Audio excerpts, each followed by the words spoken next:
Selamat berjumpa kembali saudaraku semuanya dengan channel YouTube Jati Diri. Dalam pertemuan yang ke-22 kali ini, marilah kita lanjutkan ajaran Bhairava Tantra lanjutan dari yang sebelumnya. Namun seperti biasanya, sebelum kita mulai jangan lupa selalu untuk memohon perlindungan dan bimbingan Tuhan Yang Maha Kuasa, agar tidak terjadi kesalahpahaman yang akan menyebabkan kesesatan. Pada pertemuan kita kali ini mari kita mengulas tentang teknik meditasi siwa untuk ketenangan hati dan pikiran, sehingga membuatmu menjadi lebih santai dan ringan. Dalam menyajikan tantra ini, kami sajikan secara sistematis, jadi tontonlah secara cermat mulai dari awal, jangan melompat-lompat agar tidak terjadi gagal paham. Dan mungkin bahasanya terkesan sedikit membingungkan, namun disitulah seninya. Cermatilah dengan kejernihan hati dan pikiran agar dapat menangkap maknanya secara benar. Teknik-teknik yang membuatmu santai dan ringan. Teknik meditasi siwa nomor 10, 11 dan 12. 10. Ketika berada dalam belayan, putri yang manis, masukilah sang pembelai sebagai kehidupan yang abadi. 11. Hentikan pintu-pintu indera ketika merasakan seekor semut menggerayangi. Lalu. 12. Ketika di atas tempat tidur atau di atas tempat duduk, biarkan dirimu menjadi tanpa berat menjadi ringan seperti tidak memiliki berat melampaui pikiran. Mari sama-sama kita ulas teknik meditasi siwa nomor 10, 11 dan 12 tersebut, dan agar video ini tidak terlalu panjang, maka ulasan ini akan kita bagi menjadi beberapa video berikutnya. Manusia memiliki pusat, tetapi dia tinggal di luar pusat itu, di luar pusat batinnya sendiri. Hal itu menciptakan ketegangan batin, kekacauan yang terus-menerus, dan juga penderitaan. Engkau saat ini tidak berada di tempat di mana seharusnya engkau berada, engkau tidak berada di dalam keseimbanganmu yang terbaik. Engkau tidak seimbang, dan kehilangan keseimbangan ini, berada di luar pusatmu, demikian itu adalah dasar dari semua ketegangan mental. Jika itu terlalu berlebih, engkau akan menjadi seperti orang gila. Seseorang yang gila adalah orang yang telah keluar dari diri sejatinya sepenuhnya. Orang yang tercerahkan hanya kebalikan dari orang gila tersebut. Dia berpusat di diri sejatinya. Sedangkan engkau pada umumnya berada di antaranya. Engkau tidak benar-benar keluar dari dirimu, dan engkau juga tidak benar-benar berada di pusatmu. Engkau hanya bergerak dalam kesenjangan di antara keduanya. Kadang-kadang engkau bergerak sangat jauh, sehingga engkau memiliki saat-saat ketika engkau menjadi gila sementara. Dalam kemarahan, dalam seks, dalam apapun di mana engkau telah bergerak terlalu jauh dari dirimu, engkau menjadi seperti orang gila. Maka tidak ada perbedaan antara dirimu dan orang gila. Perbedaannya hanya bahwa orang gila secara permanen berada di sana dan engkau hanya sementara saja di sana. Engkau akan kembali lagi menjadi orang normal. Ketika engkau berada dalam kemarahan itu adalah suatu bentuk kegilaan, akan tetapi tidak permanen. Secara kualitatif tidak ada perbedaan, secara kuantitatif ada perbedaan. Kualitasnya sama, jadi kadang-kadang engkau menyentuh kegilaan dan kadang-kadang ketika dirimu santai, benar-benar tenang, engkau menyentuh pusatmu juga, hal itu adalah saat-saat yang bahagia. Ketika itu terjadi, maka engkau menjadi seperti Buddha atau seperti Krishna, akan tetapi hanya sementara, sesaat. Engkau tidak akan tinggal di sana. Yang terjadi adalah, di saat engkau menyadari bahwa engkau adalah kebahagiaan lalu engkau bergerak dari hal itu. Hal ini adalah saat di mana engkau menyadari kebahagiaan itu telah berakhir. Kita bergerak di antara kedua hal ini, tetapi pergerakan ini berbahaya. Pergerakan ini berbahaya karena kemudian engkau tidak dapat membuat citra diri yang tetap. Engkau tidak tahu siapa dirimu. Jika engkau terus-menerus bergerak dari kegilaan dan kembali menjadi berpusat pada diri sejati, jika gerakan ini adalah konstan, engkau tidak dapat memiliki citra yang solid dari dirimu sendiri. Engkau akan memiliki citra diri yang cair. Kemudian engkau menjadi tidak tahu siapa dirimu. Engkau tidak mengetahui jati dirimu. Ini sangat sulit, itulah mengapa engkau bahkan menjadi takut untuk mengharapkan saat-saat bahagia, sehingga engkau mencoba untuk menempatkan dirimu sendiri hanya di suatu tempat di antaranya. Ini adalah apa yang kita maksud dengan manusia normal, ia tidak pernah menyentuh kegilaan dalam kemarahannya dan ia tidak pernah menyentuh kebebasan total itu, maupun ekstase kebahagiaan tertinggi itu. Dia tidak pernah bergerak dari wujud yang solid, padat. Orang yang normal adalah orang yang benar-benar sudah mati, hidup di antara dua titik ini. Itulah sebabnya semua orang yang luar biasa, seniman besar, pelukis, penyair dan lain sebagainya mereka tidak normal. Mereka sangat cair, kadang-kadang mereka menyentuh pusat, kadang-kadang mereka menjadi gila. Mereka bergerak cepat di antara keduanya. Tentu saja, Penderitaan mereka besar, ketegangan mereka jauh berat. Mereka harus hidup di antara dua dunia, terus berubah dengan sendirinya. Itulah mengapa mereka merasa bahwa mereka tidak memiliki identitas. Mereka merasa, dalam kata-kata Colin Wilson, bahwa mereka adalah orang luar. Dalam duniamu yang normal, mereka adalah orang luar, outsiders. Ini akan sangat membantu untuk mendefinisikan 4 jenis. Pertama adalah pria normal yang memiliki ketetapan, identitas yang solid, semua tahu siapa mereka, entah itu seorang dokter, insinyur, profesor, orang suci yang mengetahui siapa dirinya dan tidak pernah bergerak dari sana. Dia terus-menerus menyatu pada identitas pada gambaran tersebut. Kedua adalah mereka yang memiliki gambaran cair seperti seorang penyair, seniman, pelukis, penyanyi. Mereka tidak tahu siapa mereka. Kadang-kadang mereka menjadi normal, kadang-kadang mereka menjadi gila, kadang-kadang mereka dapat menyentuh titik ekstasi seperti yang telah disentuh oleh Buddha. Ketiga adalah mereka yang telah menjadi gila secara permanen. Mereka telah benar-benar keluar menjauh dari diri mereka sendiri, mereka tidak pernah kembali ke rumah mereka. Mereka bahkan tidak ingat bahwa mereka memiliki rumah atau diri sejati. Dan yang keempat adalah mereka yang telah mencapai rumah mereka atau jati diri mereka, seperti Buddha, Kristus, Krishna dan orang-orang suci lainnya. Kategori yang keempat adalah mereka yang telah mencapai rumah atau jati diri mereka, adalah mereka yang benar-benar santai. Dalam kesadaran mereka tidak ada ketegangan, tidak ada usaha, tidak ada keinginan. Dalam satu kata, tidak ada keperluan untuk menjadi becoming. La khaufun alaihim wa la hum yahzanun. Mereka tidak ingin menjadi apa-apa. Mereka adalah siapa? Mereka telah mengapa? Menjadi telah menjadi apa? Itu semua tidak mereka inginkan dan tidak ada dalam kamus kehidupan mereka, dan mereka nyaman dengan keberadaan mereka. Apapun, siapapun, bagaimanapun mereka nyaman dengan keadaannya. Mereka tidak ingin mengubahnya, tidak ingin pergi kemanapun. Mereka seperti tidak punya masa depan. Saat ini adalah keabadian bagi mereka, tidak ada kerinduan, tidak ada keinginan. Hal seperti di atas bukan berarti bahwa seorang Buddha tidak akan makan dan tidak akan tidur. Dia tetap makan dan tidur, tetapi ini bukan keinginan. Seorang Buddha tidak akan memproyeksikan keinginan tersebut, dia tidak akan makan besok, dia akan makan hari ini, pikirannya tertumpu pada saat ini, bukan kemarin ataupun besok.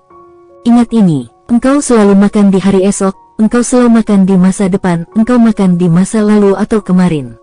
Sangat jarang terjadi bahwa engkau makan di hari ini. Saat engkau sedang makan hari ini, seringkali pikiranmu akan bergerak di tempat lain, memikirkan hal lain. Ketika engkau akan mencoba untuk pergi tidur, engkau akan mulai makan di esok hari, atau memori masa lalu yang akan muncul. Seorang Buddha akan makan pada hari ini. Dia hidup pada saat ini. Dia tidak memproyeksikan hidupnya ke depan, tidak ada masa depan bagi dirinya. Mindfulness. Setiap kali masa depan datang, ia datang sebagai saat ini. Itu selalu hari ini, itu selalu sekarang. Jadi seorang Buddha makan, akan tetapi dia tidak pernah makan di pikiran mereka, ingat ini. Tidak ada otak yang makan. Sementara engkau makan di pikiranmu. Hal ini tidak masuk akal karena pikiran tidak dimaksudkan untuk makan. Semua pusat tubuhmu menjadi bingung, seluruh pengaturan tubuh pikiranmu tercampur, dan itu adalah kegilaan. Seorang Buddha makan, tetapi dia tidak pernah berpikir tentang makan itu sendiri. Dan itu berlaku untuk semuanya. Jadi Buddha adalah sebagai orang biasa sebagaimana dirimu ketika ia makan, cuma beda cara menyikapinya. Jangan berpikir bahwa seorang Buddha tidak akan makan, atau jangan berpikir ketika matahari panas di sana ia tidak akan berkeringat, atau ketika angin dingin datang dia tidak akan merasa dingin. Dia tetap akan merasakannya, tetapi dia akan selalu berada di masa sekarang, tidak pernah di masa depan. Tidak ada keinginan menjadi apapun. Jika tidak ada menjadi maka tidak ada ketegangan.